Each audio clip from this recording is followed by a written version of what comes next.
Hey everyone, thanks for watching the video, and before we jump right into things, I just wanted to say that this video is going to be a bit different than my previous two videos. This video will mostly be a mixture of review for the game as well as a general plot summary, and I do mean a general plot summary this time.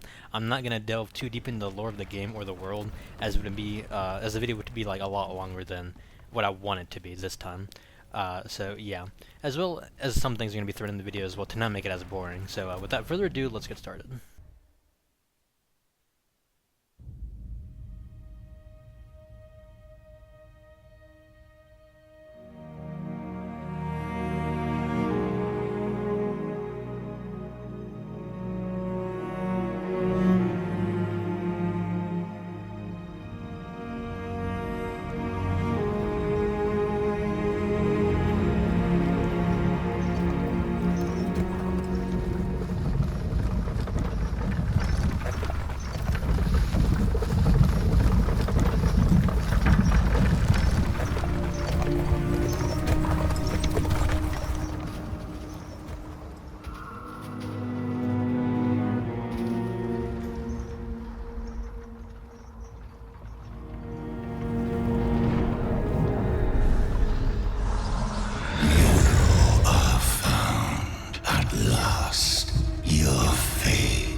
So this is how a hero ends up.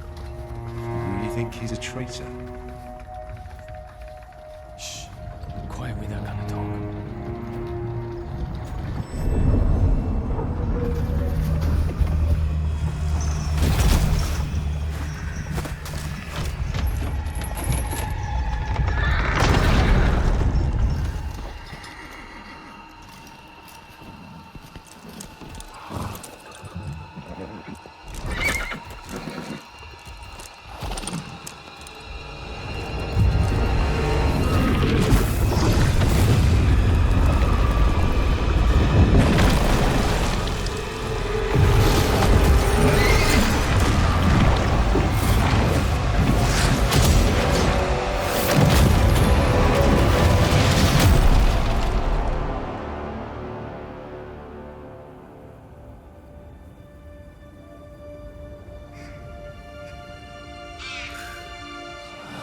Last, a physical form.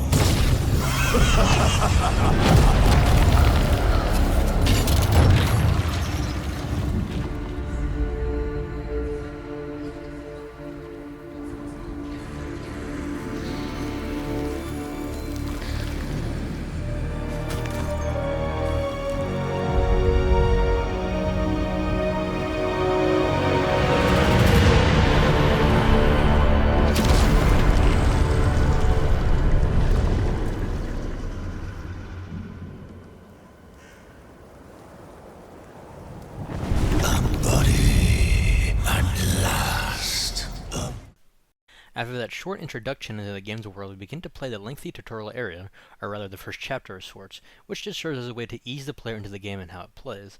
It does a very good job of teaching you all the mechanics with some reading required, as well as giving you your first choice of weapons, the dual-wield archetype, which combines of a sword and an axe. This weapon type is a good mixture of damage and speed, which gets a lot of good damaging moves later on. This game is also kind of Diablo-like in the sense that enemies have a chance of dropping higher quality tiers of armors and weapons upon defeat, having random stats. You mainly want to ignore these after you get an armor set that will benefit you, that pertains to your weapon as well, but more on that a little bit later. So yeah, and each piece as well gives you a little set bonus too, which is just automatically equipped. You don't have to have the full set bonus to activate it, which is nice, so you can mix and match some things if you don't have the full set, of course. This is... that was very, very unfortunate for that monkey. Oh, thank you. Oh, The cooking! Oh, he shot the monkey! Did you see that? Oh my! Yo, oh, did they fight? Oh, that's actually The thing's about to use him, bro. Well, I want to see this. I want to see this. That monkey fell off. I don't know if you saw that. Look! They broke him! Did you see that? Yo, they're cooking him! Yo, what the? Whoa, Yo, what the Yeti fuck? So, Damn! Yo, the Yeti might actually suck ass. Yo, I need to... Yo. He's getting... Ooh! Ooh! Damn! Yo, this is actually epic. Hold up. Get him! No, he broke him! He broke him! Aw, fuck! Oh, wait, the kick! The kick! Mink! Damn, he fucking taking this shit. What the hell? How much armor does that? How much health does bro have? Oh, it broke again? Damn, what the fuck? Yo, these arrows are actually OP. Did you see how much fucking, like, stance damage this shit does? That's just crazy. What did you do? Oh. Doom! He's cooked. Hold on, I need to see this. Yeah, he interacted. What the fuck? Oh, and yep, there he goes. Honestly, if the ledge was in there, bro would have got cooked. I'm just saying. The real first boss we encounter is a giant Yeti. The Yeti boss gets a 7 out of 10 for me, as the boss does a very good job at forcing you to quickly adapt to the game's mechanics. But it's pretty easy, and it didn't really take me that much time to really beat it. And the only thing about it, and why it gets like a little bit lower score, is that some of the moves are a little bit unintuitive at first to dodge, because the game mainly wants you to parry, but dodging is a good example too. But it has a move where, if I remember correctly, when I try to dodge it, it hit me because it's a big comboing move. So it wants you to parry that. So like I said, some things are like, it wants you to do one thing, you might want to think, you might want to do something else, like, oh, maybe I should dodge it, but you actually want to parry it. So that, like I said, that it's just unintuitive, like some of the moves, but that's just me. So yeah, 7 out of 10, pretty memorable as the first boss, but at the same time, like, you kind of forget as the first like hours fly by. So other than that, yeah. After that battle, Khazan passes out and is found by the Bantu people, the neighboring people of the frozen mountain. Meeting with an elderly woman who's named Quimuk, who is able to see the Blade Phantom inside of Khazan, saying he is able to overcome the Phantom's influence if he passes a few trials. Going through each trial the game gives you, which gives you a new type of weapon, the Spear and Greatsword, to play around with. Each is different in their playstyle and usage. I chose to go with the Spear for the rest of my playthrough, as I liked the range and how fast it felt. Though no single weapon is better than the other. Well, kinda. More on that later. Each trial has Khazan faces inner demons in turmoil, from the spirits of the dead who ask why Khazan left them behind, to fallen soldiers that he led, questioning why they had to be branded as traitors as well. We also get access to skill points in a skill tree for each weapon, as well as a general skill tree. You can freely spend these points and reset them and move them around as you wish, just like Black Myth Wukong, which I really do enjoy very much, just the freedom of it. Moving further into the level, we reach the mountain top as Khazan comes face to face with the Blade Phantom that inhabits his body, being the first real boss that you'll face, forcing you to use the mechanics you've learned on your way to get here in order to win. To me, this boss fight gets a perfect score out of a 10 out of 10 for me, because the music is awesome, the fight itself is very, very just peak, honestly. At no point does the fight really feel unfair, unlike other bosses later on, and the learning to parry his moves in the second phase feels really satisfying, especially his long comboing strings. It just feels really good when you just parry all of it. It makes you feel dope. After Khazan beats him enough, he tells him that the Blade Phantom that they can work together rather than trying to kill each other. The other Blade Phantoms decide that this is a good idea, as the two of them form sort of an alliance. After each main story mission, we get to see a beautifully animated cutscene which always pertains to the story in some way, usually serving to give us context to things that happen within the story missions themselves. We see that the Blade Phantom was sent after Khazan, seeing a powerful body in order to do business in the mortal world, being summoned by Charon. Depura, Charon's assistant, tells the Phantom that the netherworld is being disrupted by the mortal world, and that he must find the cause of it. We are then greeted with the Crevice, basically this Souls-like version of the Firelink Shrine. There's an NPC here who I won't really talk about much, as they're not directly related to the story itself, but I do want to mention them at least. Okasana is able to reroll your armor stats and upgrade your armor stat levels to the level that you're at for a price. I never really bothered doing this until the late game, but generally, unless you want to get the best stats and grind for some reason, for your weapons and armor, then go right ahead, but you don't really ever have to do that. She doesn't have access to do this immediately. You're going to have to do a little side quest for her after you talk to her. The Blade Phantom speaks of a spirit we can go and fight, and it's a short side quest we can do, fighting an optional boss pretty much. And this is where I want to review the bosses of the game generally overall. The main bosses of the game to me are either a complete hit or a miss. Visually, all of the main bosses are interesting and unique, especially the later ones. The side bosses are pretty forgettable, but this is to be expected of any Souls-like game. My main gripe, however, is that many of the main bosses at some point are reused during a side quest, though it's never a one-to-one copy of the main boss.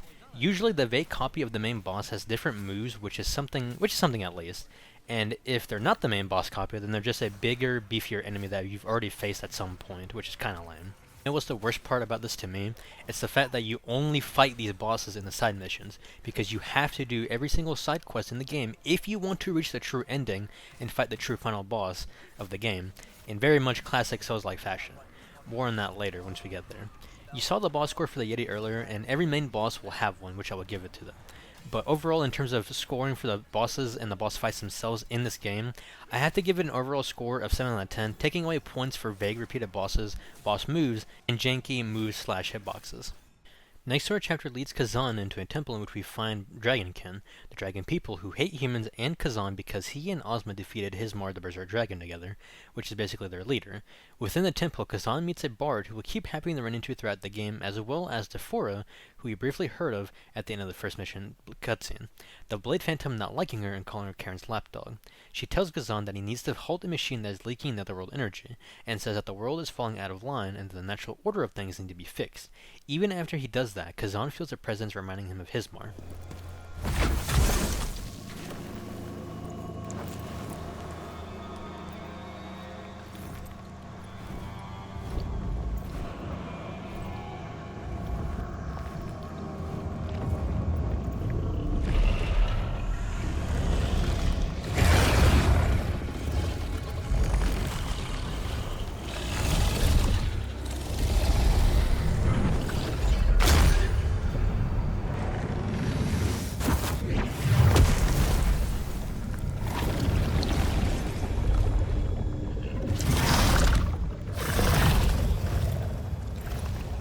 Why do you look at me like that?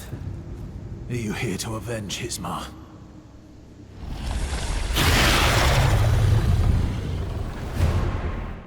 Oh boy, where do I begin with this boss? This boss took me plenty of attempts and a few hours to beat. The first real roadblock the player will likely face, because this boss is definitely not easy. His moves have a difficult parry window and is rather sporadic in his moveset. He also has a command grab which deals a lot of damage to you. I actually learned this after the fact, but apparently this specific boss was actually nerfed in one of the game's first patches, so I actually have no idea how hard he was before I played this game, because I played this game a few weeks after it came out. And just when I think I beat him,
Yep, one of the earliest bosses that you have to face has a second phase with a full health bar. There's a reason many people remember this boss, either out of how cool Viper is, or because of the PTSD they suffered. In my own experience, his second phase is much easier, but he hits like a fucking truck, and has slow parry windows in his second phase. This boss fight is no joke, and I may as well get it out of the way, but this boss is an 8 out of 10 for me. The music is awesome, both in phases 1 and 2, and Viper just looks so damn cool, and the way he moves and fights is awesome. I wanted it to be higher, but I had to hold back because he's an early boss, meaning that you get very few heals at this point. Now, While that's not necessarily a good reason to lower the boss's overall score, because the boss itself has nothing to do with the amount of heals the player gets by this point, it does inadvertently make this boss a lot harder than it really needs to be, meaning that you either have to play as perfect as you can on phase 1 or 2. It's like if Elden Ring made you fight Mog, Lord of Blood, right after Godric. It's just a massive spike and learning curve in difficulty because after this boss, spoiler alert, you don't run into a second phase boss for a good while. Despite this, if you can beat this boss, then you can definitely beat this game. And something you might have caught in the footage of me fighting Viper in the background is me simply attacking him when you can do a finisher on him after breaking his stamina. This is very common, you can do on a lot of enemies, even regular enemies and bigger enemies. This is something I proceed to do for almost every boss that can be done this to, and it does damage to them, but even doing that, it still doesn't do a whole lot to them. And so while it's cheesy, this is something I just kind of did because it makes some bosses who are a little bit more annoying a lot more manageable in a sense. After we get a short cutscene of something I explained a few minutes ago, Khazan explains that after killing his Mar alongside Ozma, the Emperor for some reason betrayed their loyalty and sent them to be executed, Khazan wanting to take revenge for his army and for Ozma, saying he lost everything, promising to kill the Emperor and Pavel, a person he once believed he could trust. Once back at the Nexus, Defora permanently resides here and explains that she can upgrade her soul gain or health gain by a small percentage in exchange for bloodstones, which can be found in every single level and side quest level. You definitely want to find all of these because at certain points, you will permanently unlock another netherworld energy to heal. She can also upgrade your summons and boss fights with the respective materials. Our next destination is Frau, a village of Arona Dragonkin. The village originally was meant to be helped by Pavel, but he never came. I also want to mention that this game is pretty heavy in its themes and the overall dark tone, because without saying too much now, aside from a few select, nearly every NPC we meet does not get a happy ending. You can see it while exploring the village in later levels, but there is just straight up dead and bloody corpses of men, women, and children along the area as you explore, especially at some of the later levels. Putting this aside for now, Khazan heads to the large burning building in the middle of Frau, seeing a pink-haired woman who's trying her best to protect the villagers. Seeing that her name is Elamane, Khazan comes in time to help her, and we get our next major battle. Volbano took me hours and countless attempts to beat the boss, and it's not even funny. The boss itself isn't bad once you understand its gimmicky mechanics throughout the fight. The first is that it can ignite its large nail and deal fire damage. You have to perfect parry these in order to reduce the amount of fire damage it deals to you, because if you don't and get afflicted with flame, your health bar drops quickly. The second is actually a mechanic I purposely did not talk about because it's better to explain it here. Earlier in the game, you get taught a specific move that drains all of your stamina, but makes it so that you can get it all back if you counterattack an enemy's or boss's unblockable move. Now, counterattacking all moves that require it are a little tricky because most bosses and enemies have a slow wind-up before they try to hit you with them, right before you can counterattack. It was very difficult for me to understand this concept and see this happen in real time, but after a certain point, I realized that I had to pretty much react and time it late, not early. So what you want to do for most moves that are like this. Lastly, alongside the wall of the arena you're in, there's a ladder. At about half health, Volbano will put its flaming stake in the ground and cause the entire floor to be covered in fire. You cannot avoid this, and it will not go away. It took me a bit to realize that I could actually use the ladder and move up to a much smaller floor portion that's a little bit more up. Once you realize this gimmick, this boss fight goes down pretty easily. I give this boss a 6 out of 10, mostly because of my own bias and because a lot of what I told you in terms of its gimmicks aren't really intuitive in the moment you're fighting the boss and trying not to die. A moment, please.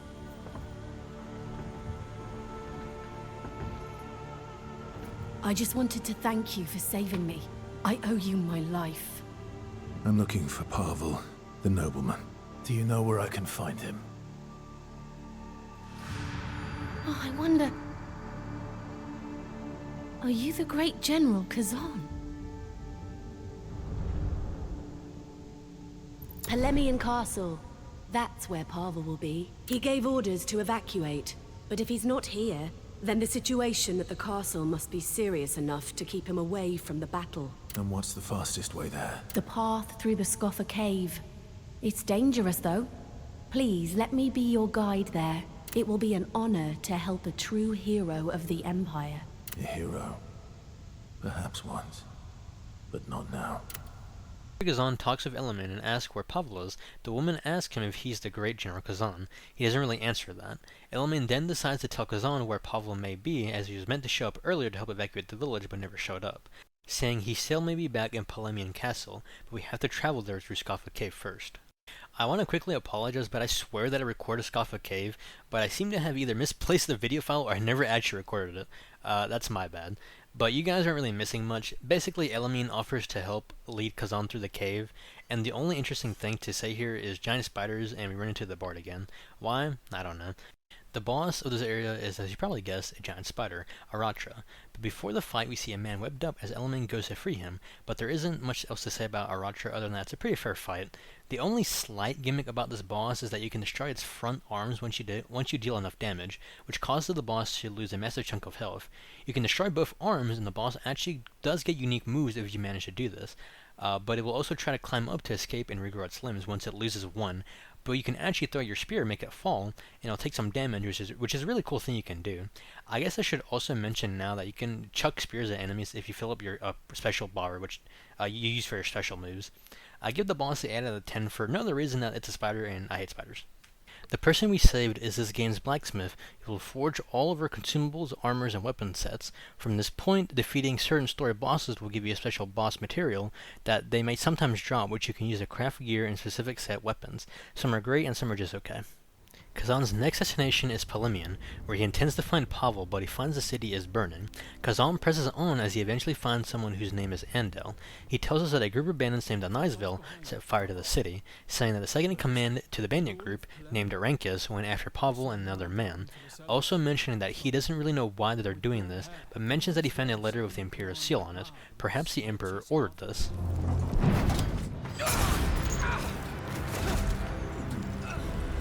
Tristan! My lord, get out of here! You want to die with him too? So be it!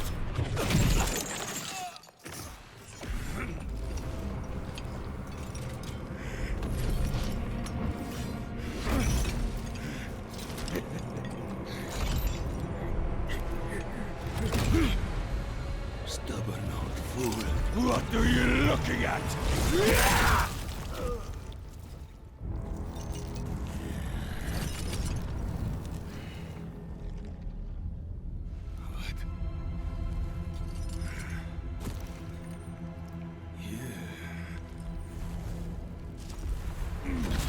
You're still alive. Not for long! The Arankis fight is the first human boss you face while playing. The biggest difference between fighting a monster boss and a human boss is that they regenerate their stamina bar at a higher rate, only slowing down slightly when you attack them. The problem then comes from you usually not having enough stamina as you're dodging or deflecting and attacking. There were at times during the fight that the bar just wouldn't drop past low enough to where I could do a finisher for big damage on the boss, and while it doesn't make the fight any harder or anything, it does elongate the boss fight by a few more minutes if you're not being ultra aggressive. Arankis gives me a little trouble overall, but I think the boss fight is alright. Nothing crazy, nothing boring. I give him a 5 out of 10, a middle of the road boss and a middle of the road score.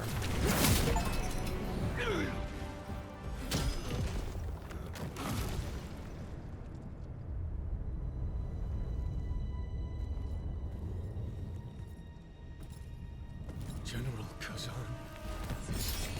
Is it really you? Great General. Thank all the gods you're alive. Tristan. Why are you with that traitor?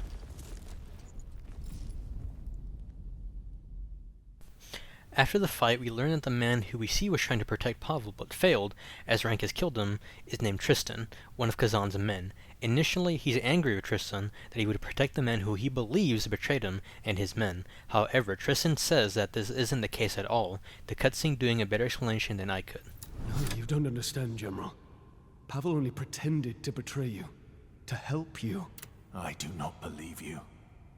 Why didn't you return when you had the chance? At the Emperor's command, we were sent to quell the border conflict. Yet found all quiet there when we arrived. As per your orders, we had with us your written commands, permitting us to withdraw and return through Vitellon. But on the way, we were ambushed by bandits, who took us by surprise and stole the written commands.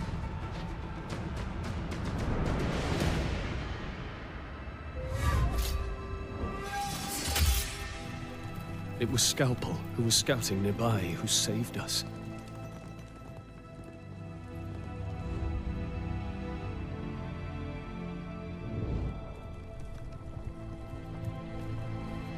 Even though I was wounded, I knew I had to get to the Imperial Palace. But there, I was arrested for aiding you in the crimes against the Empire that they said you were guilty of. It was Pavel who saved me, great general. He told me how all this was a plot by the Emperor. From the moment he sent us to the borders, we were to be labeled as traitors.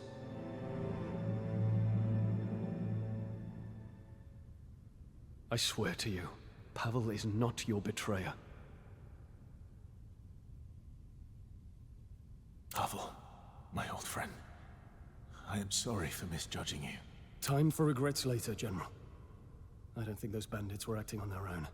If we find them, we may learn why they ambushed us and stole the letter. They're called the Knives Veil. After, Tristan believes that it was likely the Emperor who wanted Pavel dead for helping Khazan's men, saying that the leader of the Knives Veil and the lapdog of the Emperor, Maluka, is also to blame for all of the death and destruction in Polemian. Khazan travels to Nadian in search of Maluka. We also speak with Element, who is following him. She explains that she was once part of the Knives Veil group for a while, but left when it started turning more evil and merciless. The leader, Maluka, was once actually a righteous person who wanted to help the lower class from the nobles, but one day changed for some reason, as so did the rest of the bandit group. The reason for changing is unknown. The only other interesting thing we learn as we go through Nadian is that the Blade Phantom smells an awful stench.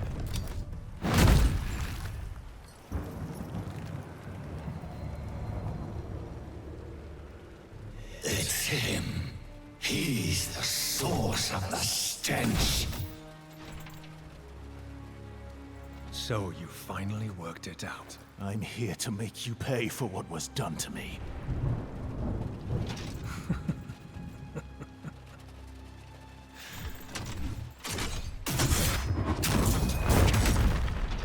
Who do you think would be more famous?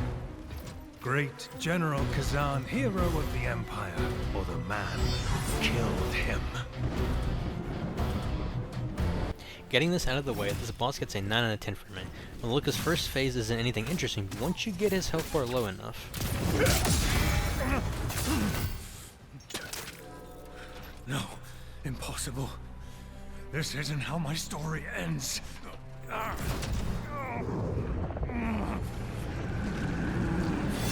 How dare you do this to me?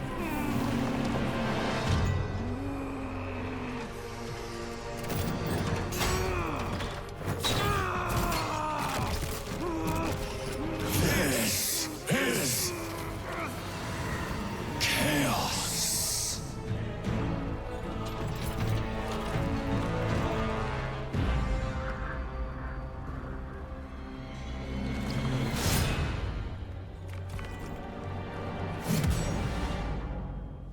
Yup, this is the second boss you'll face that has a second phase, and oh boy is it fun. Maluka in this phase hits harder and is of course much faster and sporadic. Once you learn to parry his long combo strings, this boss becomes so satisfying. But if you need the help, this boss is weak to fire. Aside from that, this is one of the more memorable bosses for me personally, and I just really enjoyed this fight, even if in the moment I struggled to parry some of his moves and got angry. My only real gripe with this boss is that after he transforms, he will always do this move where everything slows down before teleporting to slash at you. You would think you have time to parry, but no, you don't want to do that. This is because it's technically a grab move, which screws you.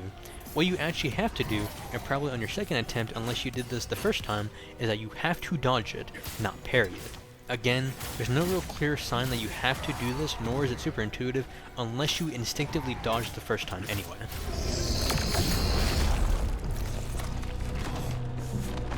No. Make it stop.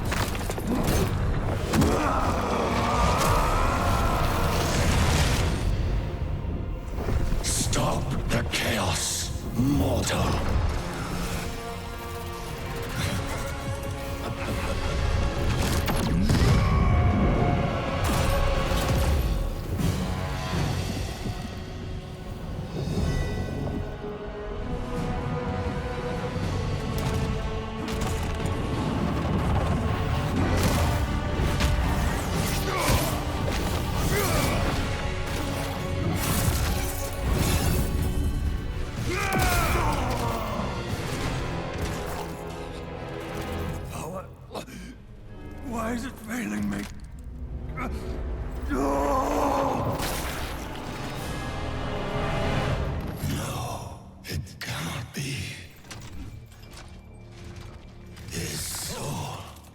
obliterated. That's supposed to be impossible. Can chaos really be this powerful? Why is that so hard to believe? Souls do not disappear. Whether the body lives or dies, the soul is immortal. The souls of the dead always return to the netherworld. This has always been the natural way of things. The never-ending flow of souls. The cycle of life and death that is the balance of the universe. But that balance has been disrupted. With fewer returning souls, the netherworld has fallen into disorder. Foul chaos. Is that the cause of the disorder? It distorts everything it touches. But this, the obliteration of immortal souls, this is the worst thing imaginable. This chaos. We need to find its source.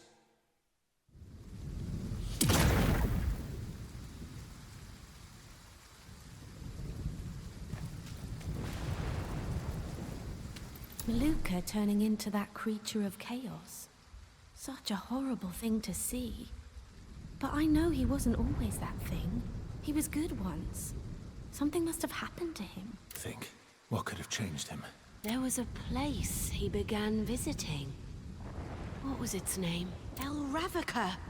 That was it. After he started going there, that's when he began to change. We must go to that place. If chaos is there, we must stop it. You know the way? Yes, it's not far from here.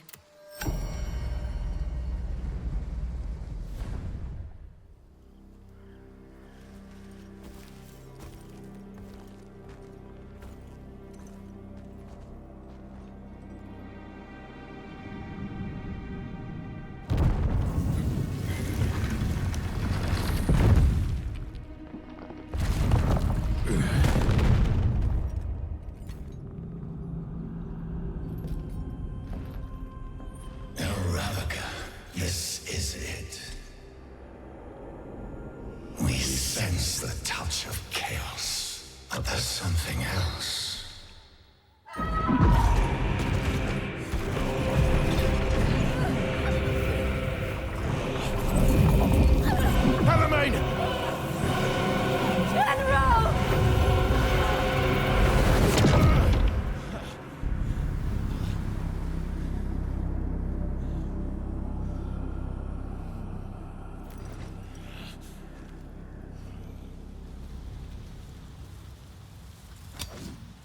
After that important lore drop, we head to El Ravaka, where Elamine said is where Maluka went before he turned all evil for some reason. There isn't much to say about the early level of El Ravaka until we reach the underground laboratory.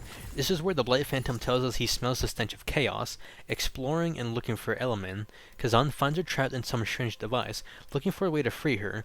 In trying to do so, Khazan encounters many abominations and monstrosities, knowing that someone has been down here and doing these unnatural experiments. But who?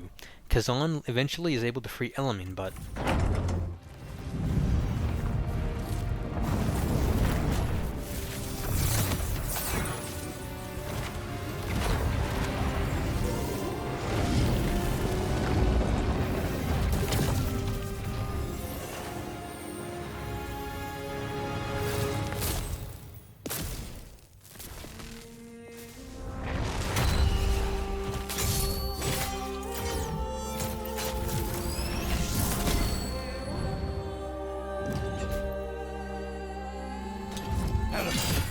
Look at me.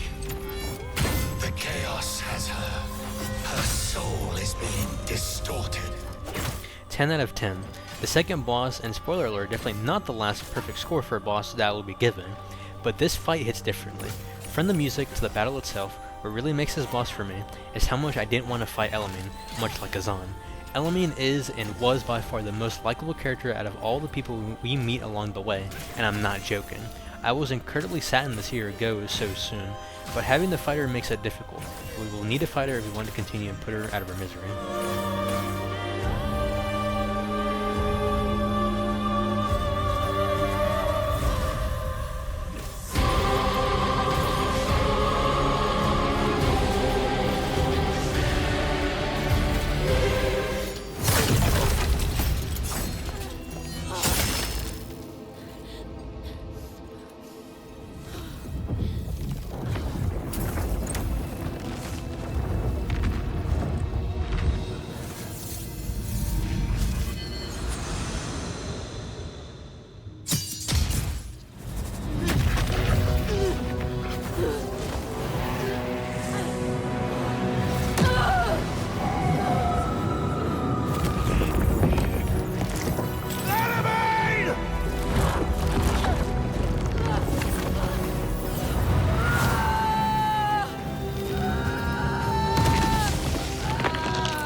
The chaos nearly consumed her.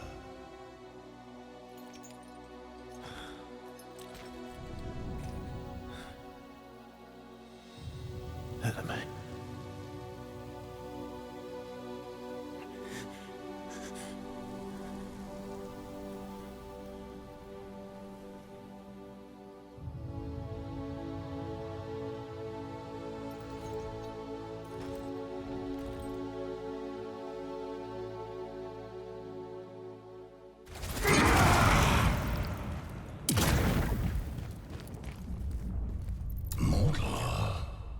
I feel your rage and despair. Why does her death matter so much? While it doesn't show what happened to her directly, we see that after the machine blasted her with more chaos, that her body rips and explodes because of the energy, leaving her body beyond mangled as she dies. The look on Khazan's face is how I felt in the moment, a silent despair coupled with rage. The Blade Phantom tells Khazan that her soul was nearly consumed by chaos but wasn't. However, I have no idea if this is a plot hole or something that was lost in translation, because I believe the people who made this game were originated from China or South Korea. I'm not exactly sure, but the Blade Phantom after the battle tells Khazan that her soul was lost despite just saying not even a full minute ago that her soul wasn't lost. So what the fuck is it? Which fucking one is it? You know what? I don't really care. It makes me feel a bit better to know that even if Element died possessed by chaos, her soul moved on, and that's what I believe, so fuck whatever the Blade Phantom said right after he just said that. After the heavy set piece, Khazan moves on to Leon Mines, where Tristan informs him that another one of his men, Yulian, is still alive at the mine. The mine serving as a prison camp for Khazan's army as it worked him to death. However, as Khazan moves along to the mines, he learns that his men faced a worse death.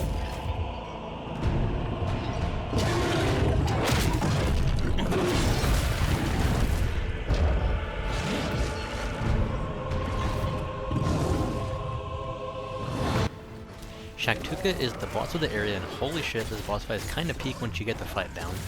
Getting an 8 out of 10 for me. I really love the design of this boss and the way it moves, fighting like a rabid animal as its moves hit hard and fast.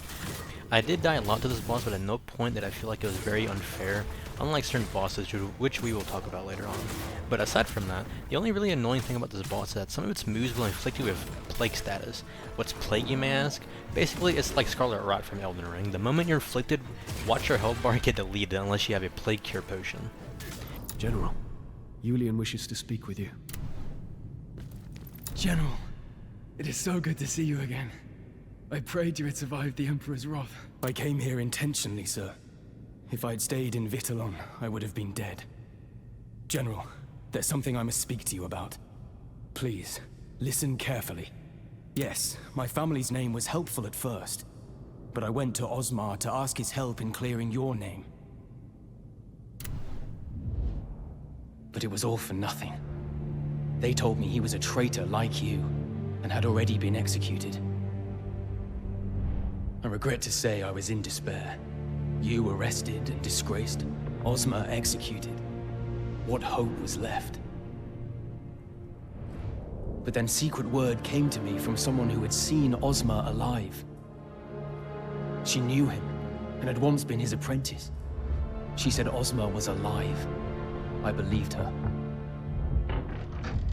But then she died, suddenly and strangely, before she could reveal any more. After that, I started asking more questions, unafraid of the danger. If only I could discover the truth. The truth that Ozma's death was a lie, and that he must indeed still be alive. There was much risk, but finally, I found him. I saw him, General, alive, meeting in secret with the Emperor. Everything that has happened is part of Ozma's plan.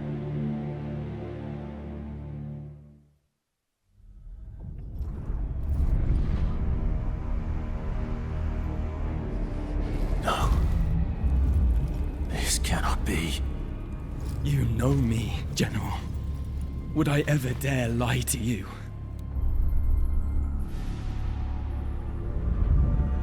I must know the truth for myself. I must go find Ozma.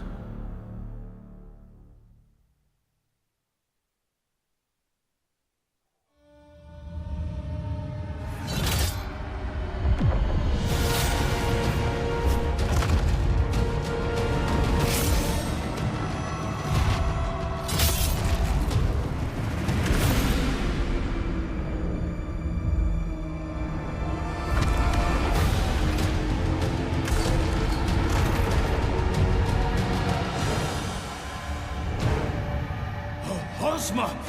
Why are you doing this?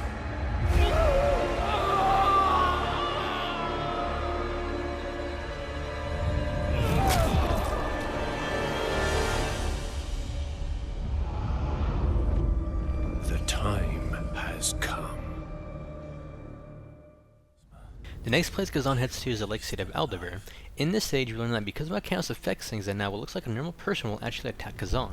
The easiest way to tell which random person is actually an enemy is by spam clicking your lock on camera for the enemies. Also, a random fact about the game, but for whatever reason, you can actually hit and kill random carrying people. I don't necessarily know why they did this, other than to make you feel bad when you hit them on accident, but aside from that, there are more abominations to fight in this level, as Khazan presses through until he reaches the boss of Aldebar.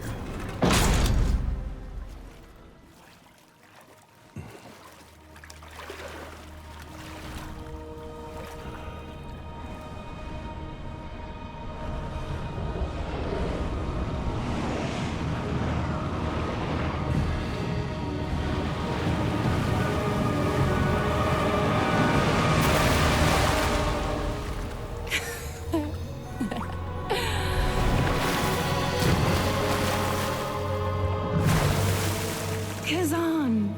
So you survived after all, I see. That's disappointing. Ozma, where is he? The great General Khazan. I never understood what Ozma saw in you. Always talking you up all the time. Very annoying. Why would he need you? When he already had me?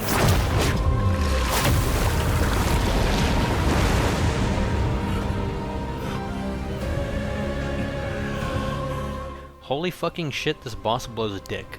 Alright, but before I go into a rant, let me give the score immediately. I give this boss a 5 out of 10 solely because of the fight itself and nothing against the boss design or the boss itself or anything like that. Is the music good? Yes. The boss design sick as fuck? Of course. Is the fight itself really that bad? Absolutely. But let me break down what makes it so bad in the first place, as it really boils down to a few things that make the fight miserable in my opinion. Out of all the bosses, this boss took me the longest right next to the final boss in terms of hours spent and attempts spent. The first major issue I have with this boss is that it doesn't make it fun if this happens to you, but is Chaka's command grab. Yes, it is slow, and once you get the timing down, it's not bad to dodge it, but if she grabs you, she inflicts you with a special status effect for what has to be a good half minute. What it does is that No matter how many points of stamina you have, or how big your stamina bar is, it will be shortened significantly for the duration of the debuff. And as far as I know, and tested during my playthrough, nothing gets rid of it except maybe if you go into your Blade Phantom form, which cleanses you of any debuff that you have. It's seriously such a surprisingly punishing thing to be afflicted by, especially for this boss, which is more focused towards dodging and not parrying. Which leads into my next point. This boss is focused heavily on dodging and not parries, which will probably screw you because this game rewards parries more than dodging, though it may depend heavily on the weapon you're using too, as well as your build. But lose more stamina dodging than parrying by a mile, and boy does this boss love to move around and shoot projectiles. Speaking of, it's not worth parrying her projectiles. Why? Well, because you will eventually be afflicted with frost. What does that do? It basically makes you move in slow motion for a good while unless cleansed, which for this boss is a death sentence. When Chaka drops to half health, she will always do her big attack in which she swims around you while shooting a ton of projectiles at you. First instinct may be to parry them all, but she shoots them so many in quick succession that if you mess up once, or just hold block, her projectiles do a ton of chip damage to your guard, and inflicts you with frost, which, like I said a few minutes ago, sucks. The only way I found to consistently avoid this move is to parry the projectiles in between a projectile spam, and then just spam dodge left and right until she stops, then going in for the punish her move right after. Being honest, if you don't have enough stamina, I want to say that dodging this move might be quite literally impossible, but I don't know that of course. Lastly, one of her projectiles she throws every now and then during the fight you have to either block or dodge late, which really messes up her tempo of the fight, because most of her projectiles you have to block or preferably dodge early, not late. Did I suck at this fight? Yes. I'm good at Souls games and Souls-like games, but this boss seriously frustrated me to no end.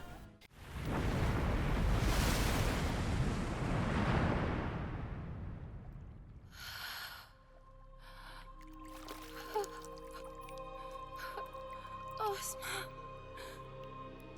I'll wait for you.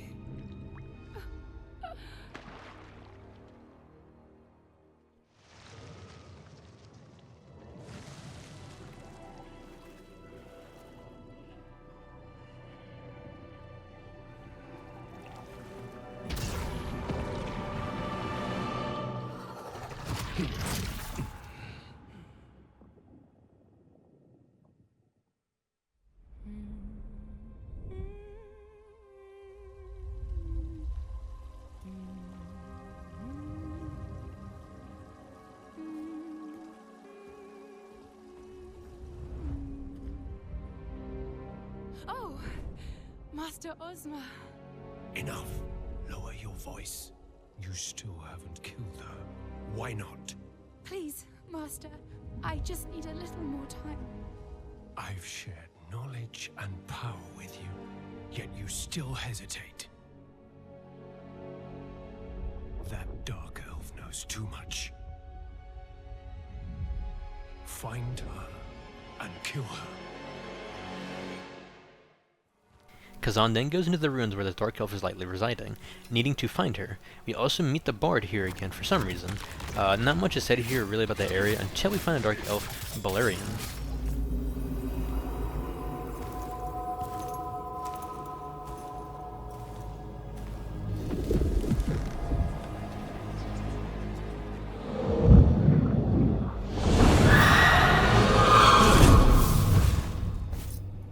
It cannot be.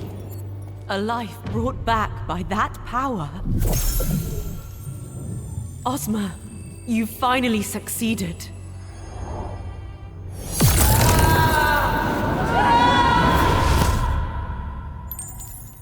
That stone! The same chaos stench from El Ravnica!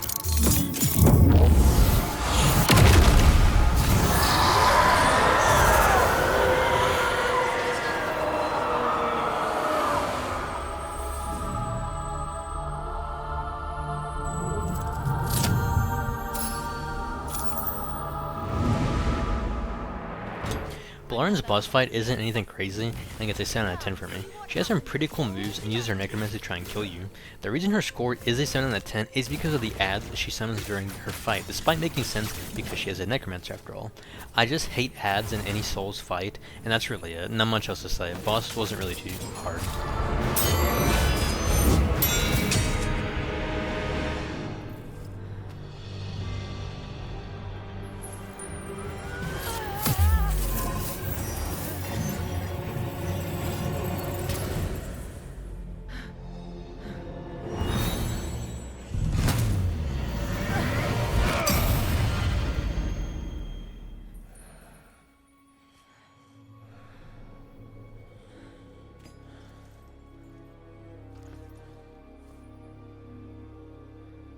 There's been a misunderstanding.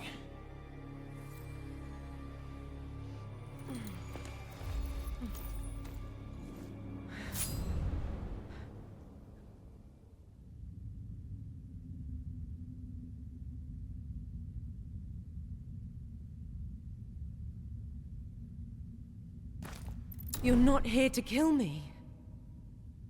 Ozma didn't send you. I'm here because of Ozma, but not to kill you. I thought you were dead. When I saw you alive, I assumed Ozma used that power to bring you back. Then Ozma did want you dead. Why? You don't know. About his research into forbidden secrets. We worked together. I was researching necromancy, and Ozma was studying magic. This mysterious new power. To him, it was the only way to defeat the fury of the Berserk Dragon. It changed him, corrupted him. It was too powerful a temptation, even for a great mage like Ozma. I knew how far he had fallen when he started using it on innocent test subjects. His power. Could it be? The hunger in him. For more knowledge, more test subjects. And I knew that eventually he would sacrifice me in his quest for more understanding of this terrible new force. Then he asked me to deliver a letter to the Dark Elves at the borders. A demeaning task, but I was too afraid of him to refuse. I should have guessed it was all part of his greater plan. Everything I suffered, it was all Ozma's doing. I couldn't bear it anymore. So I escaped, and have been hiding here ever since. But now you've found me. So maybe it's for the best I go with you.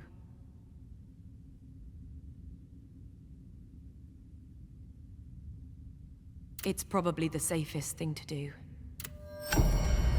I want to take a break real quick from the bosses and story and move into talking about the level design for the game itself. Each major area or stage is well designed and stands out among the rest. I think they really did a good job here at conveying what they wanted to in terms of feeling for each level. On a side note, I also think that this game honestly has some of the best interconnecting checkpoints that you find in a lot of Souls-like games, and is up there with Lies of P, in terms of how they connect back to previous areas or parts of the stage. It just feels natural, which is what I love. I give the level design a 9 out of 10. Why 9 out of 10 and not a 10 out of 10? Well, that's because nearly all the stages are reused or repurposed in some way, shape, or form for their side areas, which you do, again, like I said earlier, you do have to do because of doing the side quest gives you the true ending and all that. It's just an unfortunate thing, but I cannot in good conscience give the score for level design a 10 out of 10 because of the sole reason of repeated assets for the side areas instead of just making those areas feel different. But hey, better than zero, right? While I may be jumping ahead in terms of story, I wanted to mention that in order for you to reach the true ending of the game and fight the true final boss, you have to find 15 pieces of paper that are scattered throughout every level and side levels after a certain point halfway through the game, telling a larger interconnected story that happened right before the game started. Essentially, Ozma sought the power to resurrect his dead wife in front of Khazan Rhys. Rhys was killed seemingly by the order of the Emperor, but there's more to it than that, which I will hold off on explaining until later on, but for now, this is what Ozma assumes. But why kill Rhys? Because the Emperor planned to make her his concubine, and Rhys denied, instead having her killed. Ozma found her and the people of his village mocked him. The Emperor was told a false prophecy by some unknown person. Basically, in short, the fake prophecy spoke that the Emperor would eventually be slain by two wolves in the story, obviously being Khazan and Ozma. The Emperor, not taking any chances, decided that they would be executed and betray their loyalty to him and the Empire. Tristan tells Khazan that Ozma planned to infect all his men with chaos, confused as to why Ozma would do that, or for what reason, as Khazan has nothing to do with what Ozma did. So, why was he doing it? Fearing for one of his men, Khazan travels to Scalpel and finds something else instead.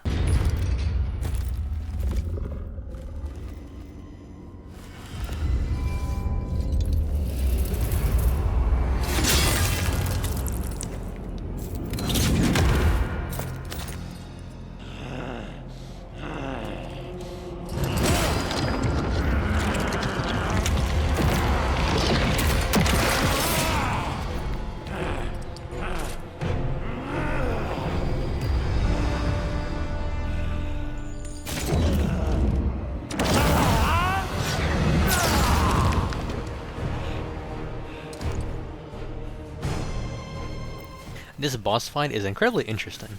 Immediately, this boss is a 9 out of 10. I love the music, the way the boss moves, and it's fun to trade blows with the boss. Now, this boss actually has a specific mechanic that I honestly have not seen in any main Souls game, or even Souls-like game, ever. If you let the boss hit you too much, the boss actually turns into a much harder version of itself because the boss is absorbing your blood. However, if you play perfect or perfect enough, this boss never goes into that powered up form, making this boss a lot easier to deal with. Once you bring him down enough, however, you come face to face with a third boss in the game with a second phase. And funny enough, I actually think his first phase is harder than his second phase.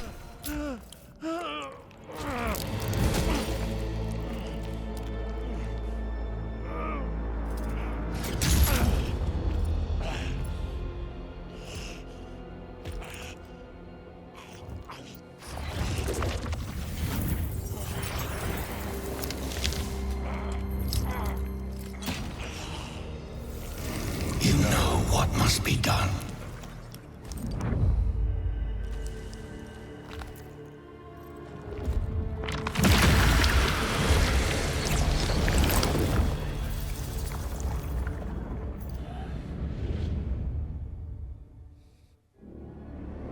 Scalpel, do not try to resist me.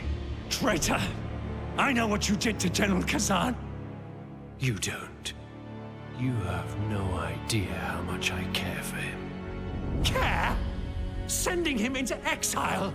Is that your idea of caring for him? You will understand better when you embrace my new reality.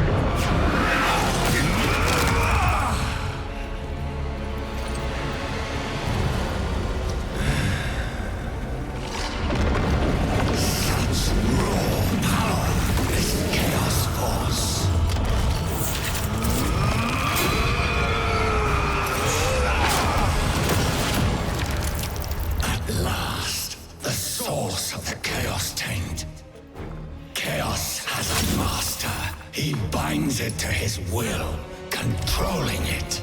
His name. Tell me, Phantom. Ozma. It was him all along. Rejoice. Our missions are now the same.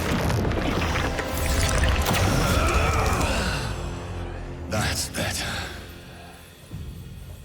So, we're now mortal.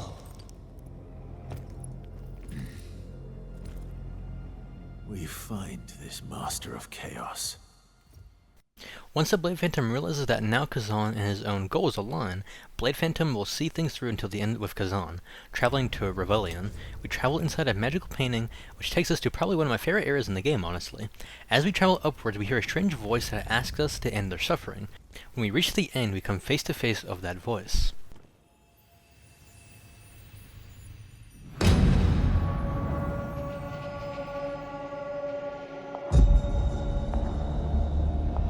Seeing you now, I can hold back no longer. May I present my masterpiece, the Symphony of Chaos.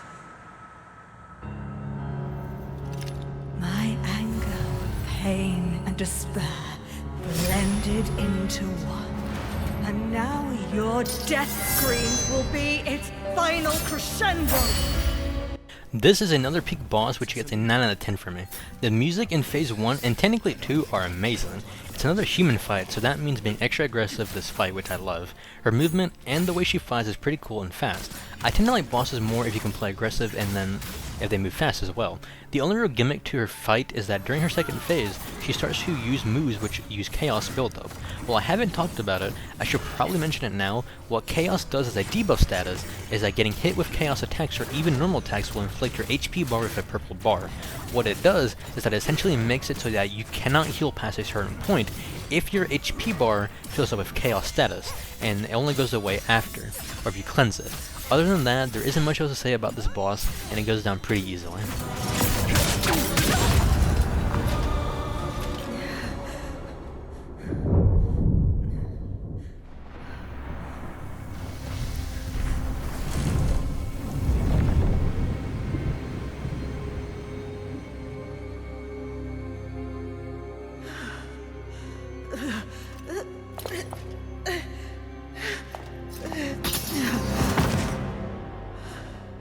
Finally.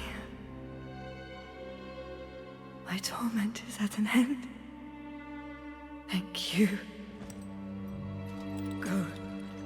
Get to the Imperial Palace in Vitalana. What is there? You know what to do, Khazan. End this evil. After the princess tells Khazan where to go to next, we head to Vitalon City. Not much happens between there and the boss, other than that we run into the Bard one last time, and his whole story was basically about revenge and his cryptic storytelling. Besides that, we reach the end of the level, and there we meet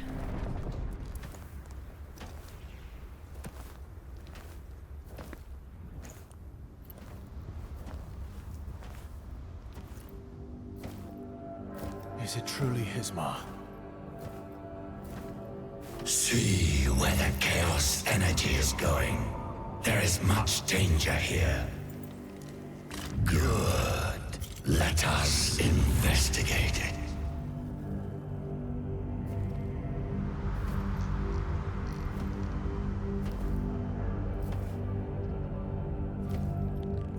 It's been a while, old friend.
This boss gets the lowest score out of all the bosses at a 3 out of 10. Alright, put the pitchforks down and let me explain, because I know and have seen a lot of multiple posts about this boss and how it's their favorite boss in the entire game, and I get that, trust me, I really do get it, it's really cool. But to me, it makes absolutely no sense, honestly. But I'm not saying those opinions are invalidated. I am just one person after all, and my opinions are my opinions, and your opinions are your opinions. That's how the way the world goes. The way I view this boss is how I view Midir from Dark Souls 3. The fight is incredibly imposing, difficult, intense the first few attempts you fight these two bosses, but once you realize how the boss actually works, and how it forces you to play against him in a certain way, it makes it incredibly fucking boring. Midir is one of my favorite bosses in Dark Souls 3, but he's still boring. Hismar and Midir fight the exact same way, mostly using slow moves with some fast moves you have to dodge or parry, mainly parrying for Hismar. Both have beam/breath attacks that you have to dodge and punish. You have to hit their heads in order to make any real damage to them. And because they have so much HP, no matter what build you have, this boss fight takes so much time, which in turn makes it incredibly frustrating and time wasting if you fail any attempt halfway through or screw up. I thankfully was not here that long, but holy mother of God did this boss fight just bore me to death. Once I learned of its moves, it could have been cool, but all of the build up to Hismar, the Berserk Dragon, and how all the NPCs and even Khazan spoke about him made the fight pretty disappointing in all honesty.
We do this together, Khazan. To make a better world. Always, Khazan. My greatest friend.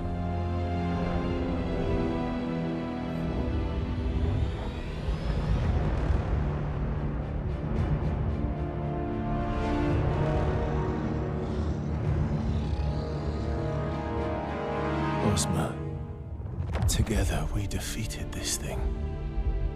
What happened to that moment? What happened to us?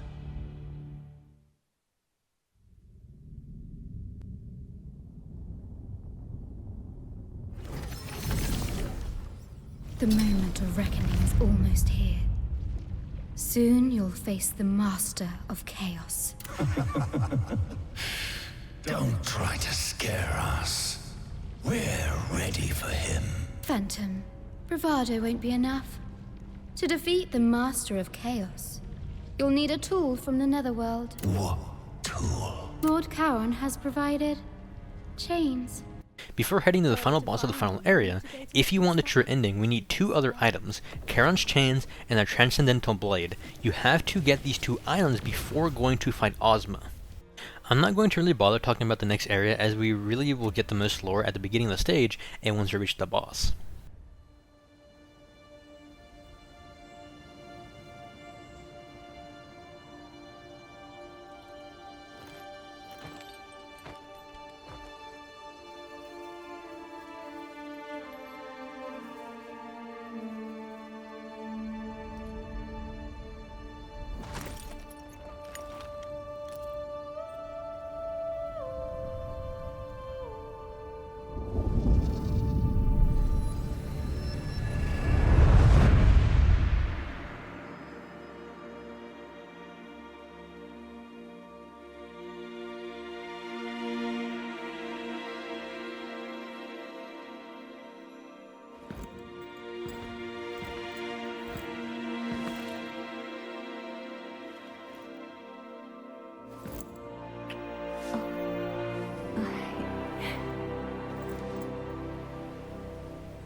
Khazan, won't you join us for once? The three of us together again.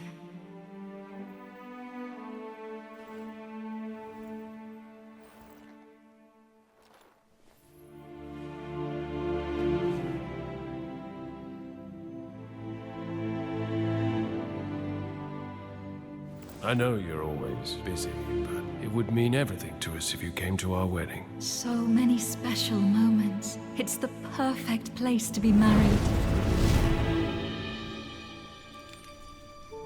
Remember, Khazan. We'll always be together.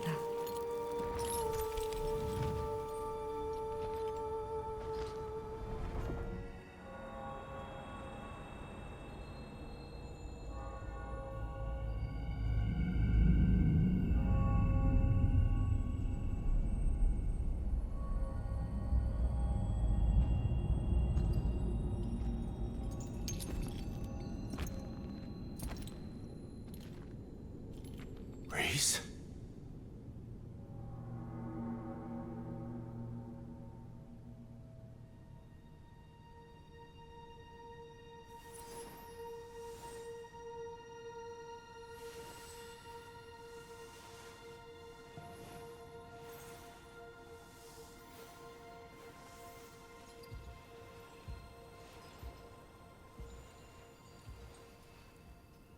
Khazan, my beloved old friend.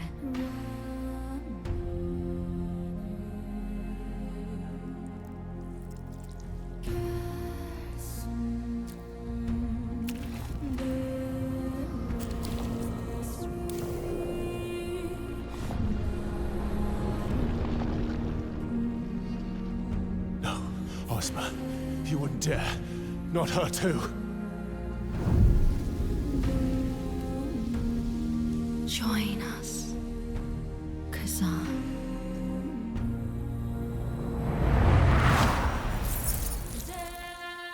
This is another top tier boss fight and gets an 8 out of 10, having one of my favorite pieces of music in the entire game. Reese's fight is amazing, and there are no real gimmicks to her fight, and it's really just about parrying and dodging some of her moves, and timing your moves to punish her. That's really it.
Ozma, my love.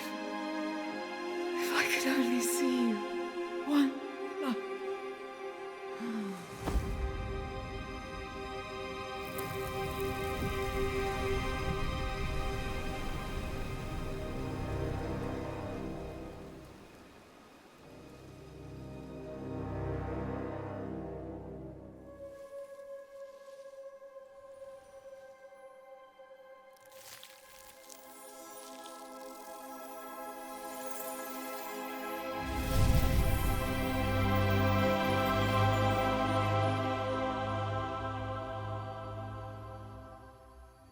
Khazan, I believe in you, so I ask you. No. Impossible. Save Ozma. Reese, come back.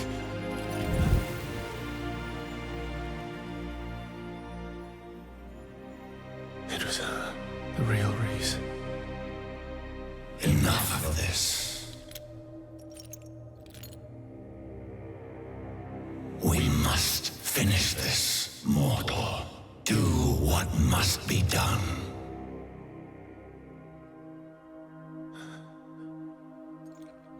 Yes. You're right, Phantom.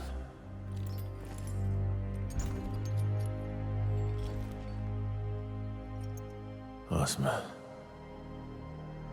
he did all this. We will find him and make him pay.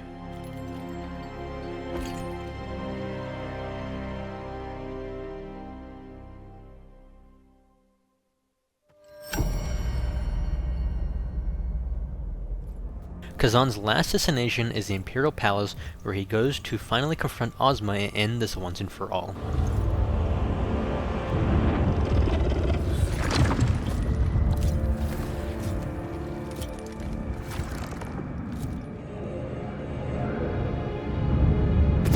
Behold, he truly deserves to be called the Master of Chaos.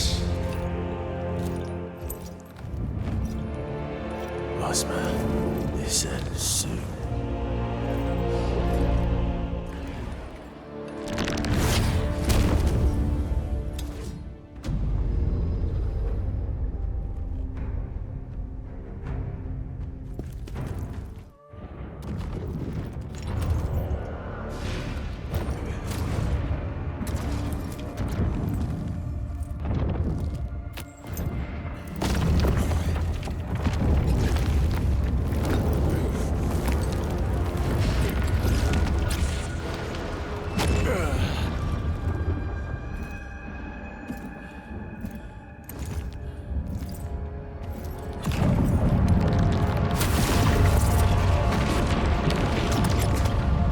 Khazan, how you must have suffered to be here. Ozma, what happened to you?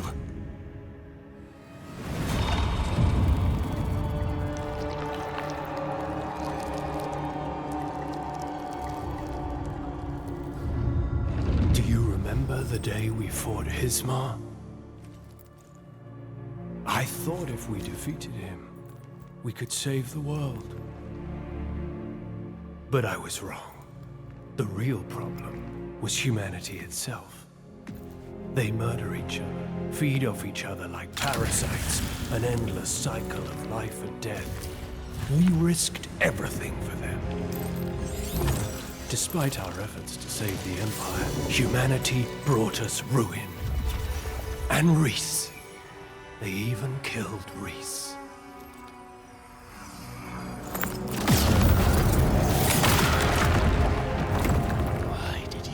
To someone you loved. Because my Reese is gone. And what you meant was an empty shell. Completely meaningless. Humanity has crossed the final line.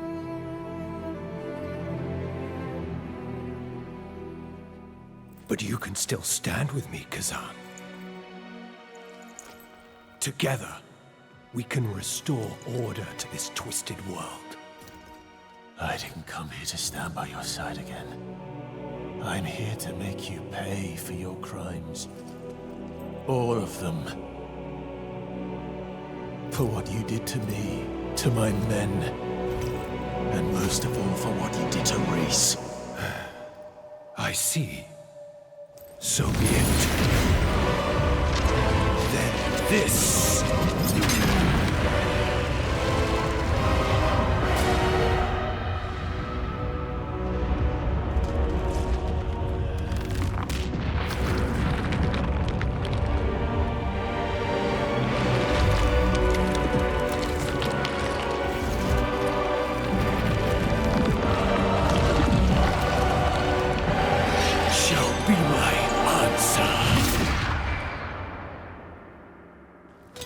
Khazan, why do you insist on fighting me? Holy peak boss fight. The fight and all of Ozma's phases combined get a 10 out of 10 for me. While a lot of his moves are pretty hard to dodge and parry, you quickly get used to them as the fight goes on and you get the flow of it. Each OST used across the 3 phases are just awesome. As a side note, if you do not get everything for the true ending, Ozma will only have 2 phases. This fight pretty much is the pinnacle of everything you have learned up to this point in the game, and to me is the hardest boss fight that you will probably face in this game.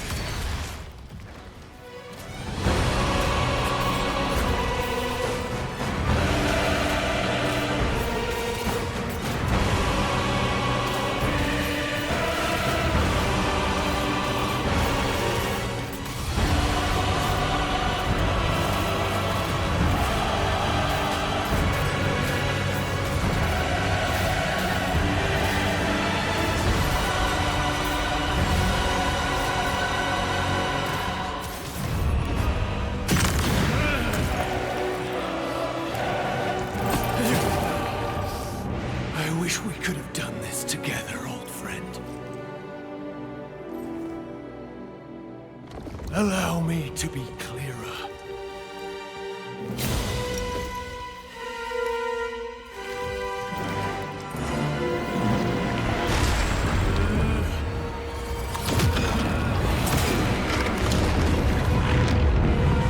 This marks the dawn of a new order!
Khazan, we saved this world. Do we not then have the right to destroy it?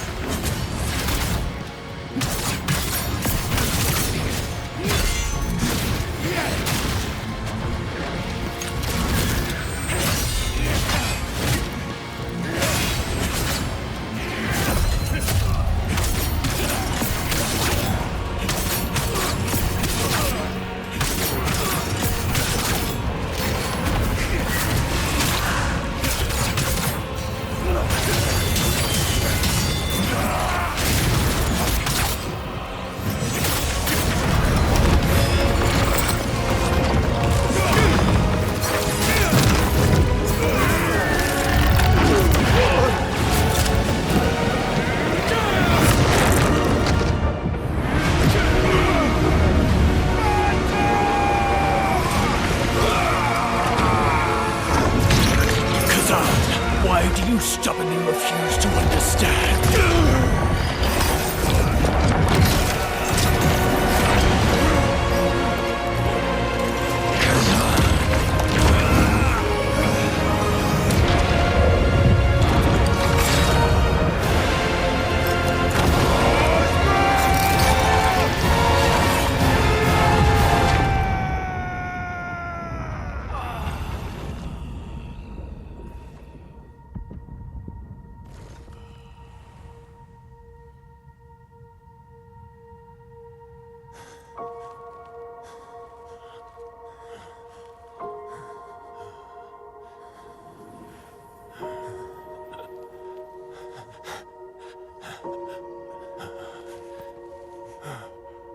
Khazan, I'm sorry.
After beating Ozma, Khazan returns to Ozma's house at some point and finds a few things.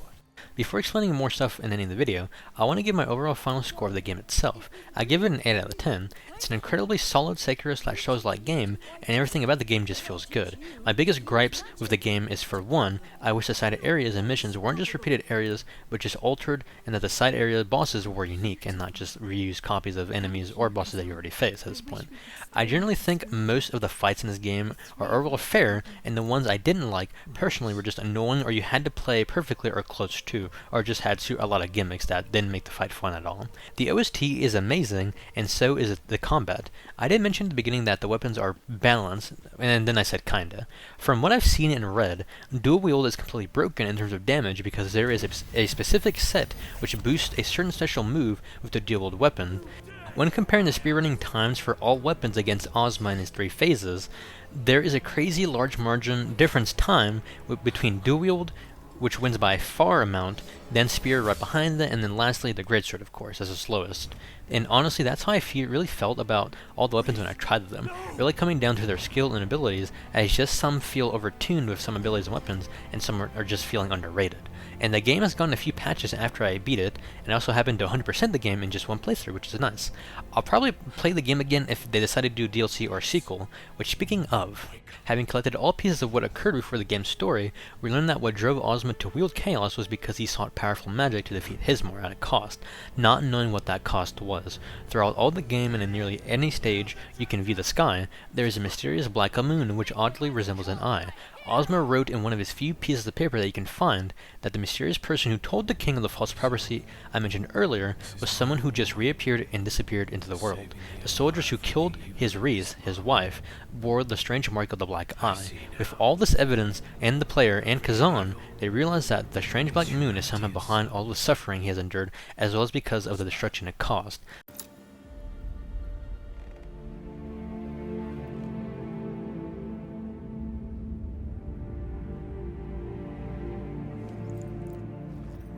If it were not for the Eye, Ozma would never have known about chaos.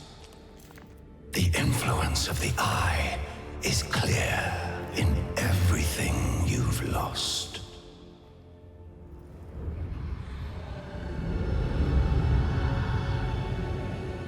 Khazan laughs as he realizes that he still has one more thing that cannot be taken away from him. I had lost everything, but I was wrong.